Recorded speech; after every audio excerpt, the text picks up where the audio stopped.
notre Dieu Jéhovah, dire ardemment que l'on s'appuie sur lui.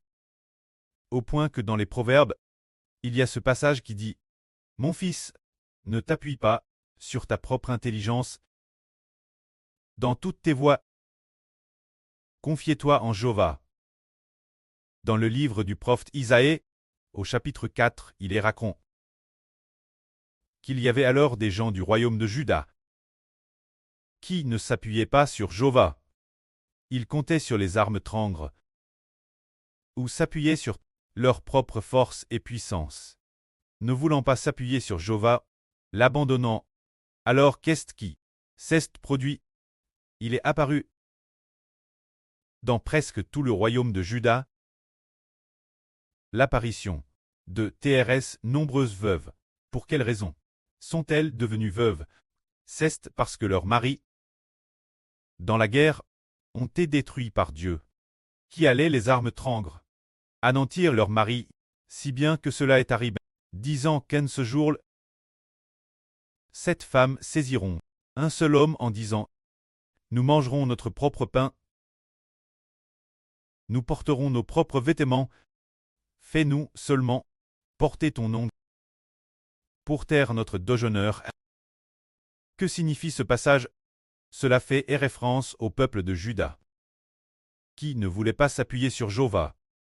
Le Dieu Jéhovah a fait en sorte que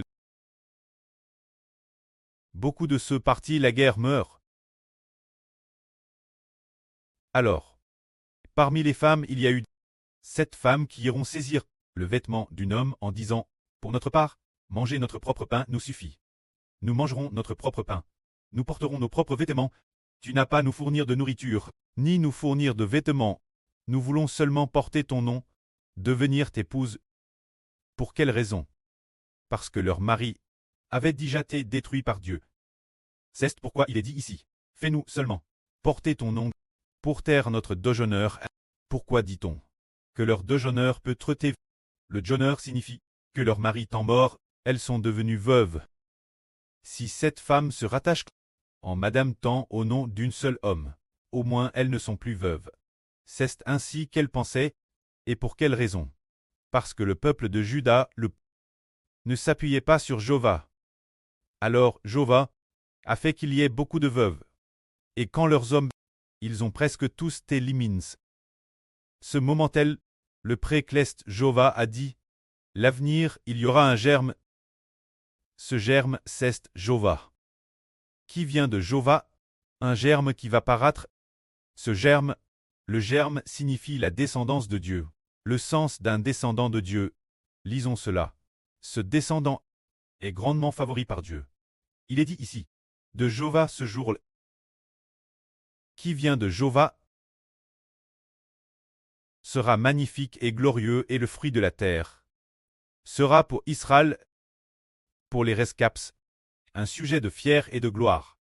En ce temps-ci, le reste, ceux qui seront restent Jérusalem. Ceux dire tous ceux qui habitent Jérusalem. Ceux dont les noms sont inscrits dans le livre de vie seront appelés saints. Ceux dire le germe produit par Jéhovah. Ceux dire les enfants de Dieu. C'est dire que dans l'avenir, lorsque Dieu aura puni ceux d'entre les Juifs, rendant leurs veuves nombreuses, alors que les hommes auront presque tous disparu. En ce temps-là, Dieu fera naître sa descendance. Se dire qu'il fera naître de l'esprit. Ses enfants engendrés. Pour quelle raison? Cela signifie qu'en ce jour-là, lorsque dans l'avenir les Israélites de ce pays du Moyen-Orient, en route, les descendants d'Abraham, seront en grand nombre détruits. Et qu'il ne restera plus que quoi?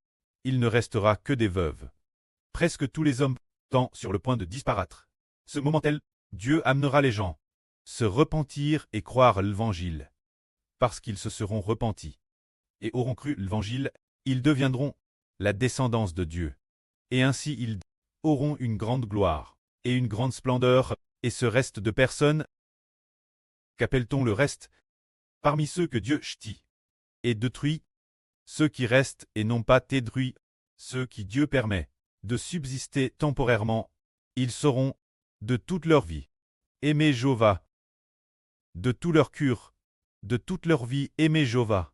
C'est pourquoi ils seront glorifiés, recevront la gloire, car Dieu dit, en ce temps-là le reste de Sion. Ceux qui seront restent Jérusalem. C'est-à-dire tous ceux qui habitent Jérusalem, dont les noms sont inscrits dans le livre de vie, seront tous appelés saints. Ce sont ces personnels, elles ont digé de toute leur vie. Aiment Jéhovah.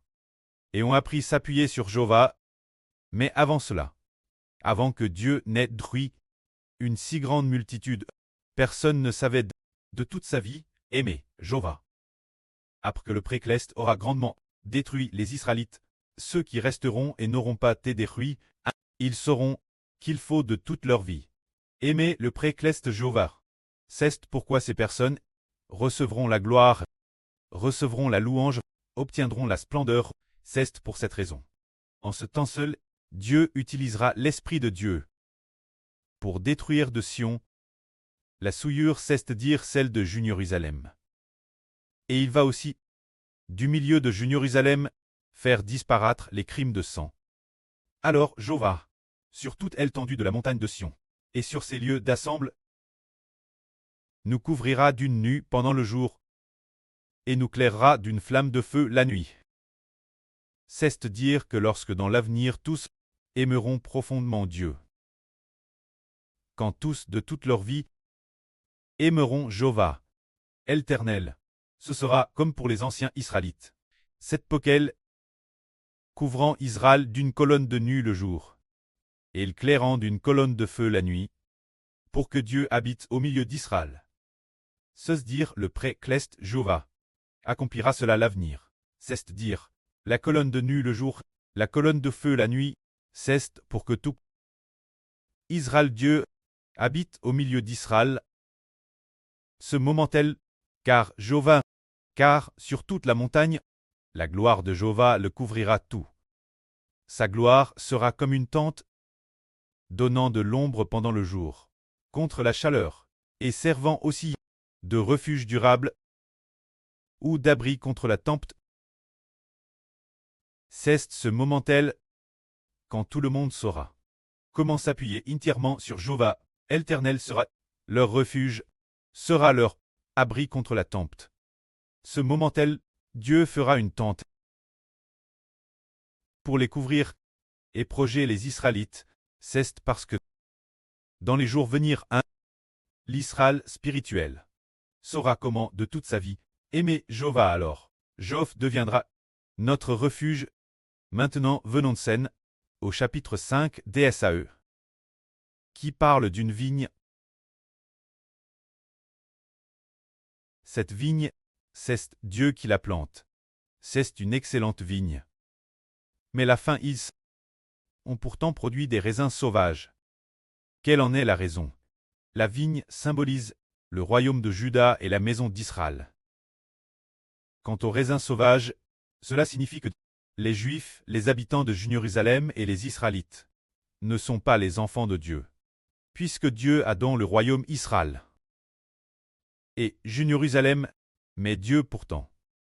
Ils ont obtenu le royaume, mais ils ont peur des fruits.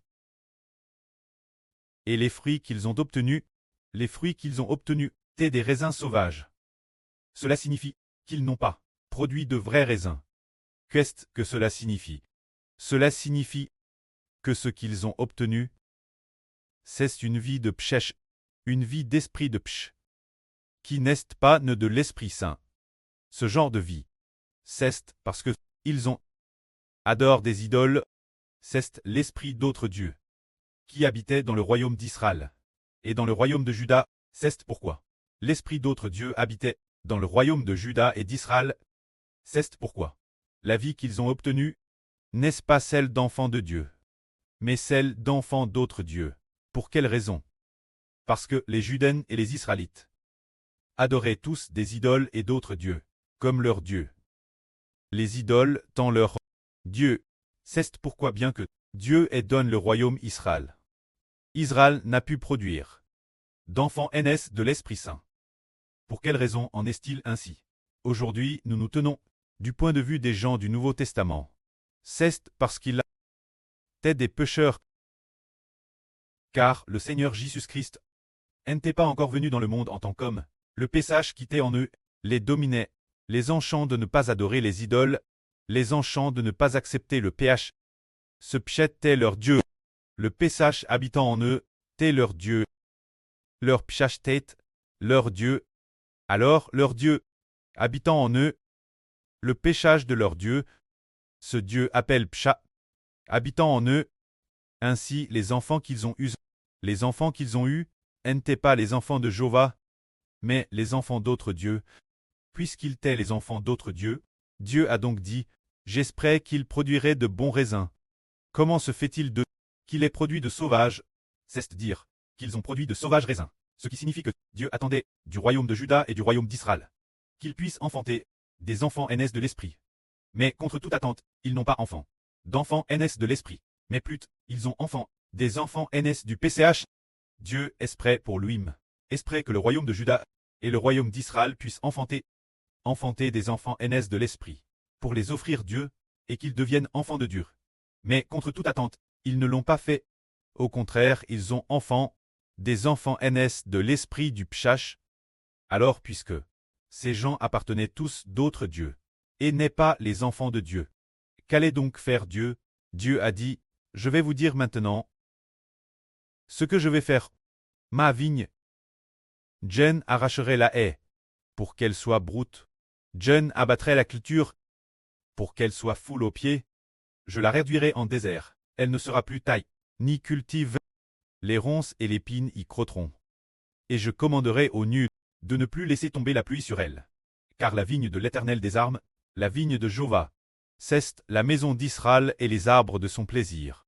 Ce sont les Juifs, il est près de la droiture, et voici du sang vert, il est près de la justice, et voici des cris de détresse. C'est-à-dire les gens du royaume de Juda, qui étaient en contact avec cette vie de Pshach.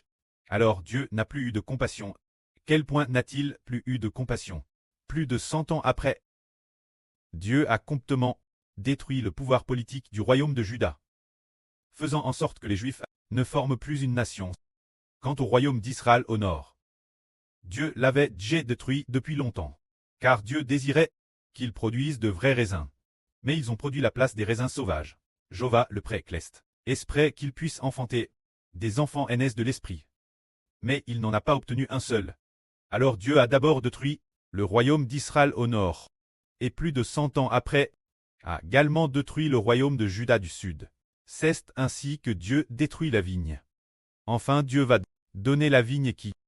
Dieu va donner le royaume, l'Israël de la nouvelle alliance. Car les enfants de l'Israël de la nouvelle alliance, ainsi Israël et ses enfants, avec toute leur vie, servent Jéhovah. Que la gloire soit auprès et au Seigneur. Amen.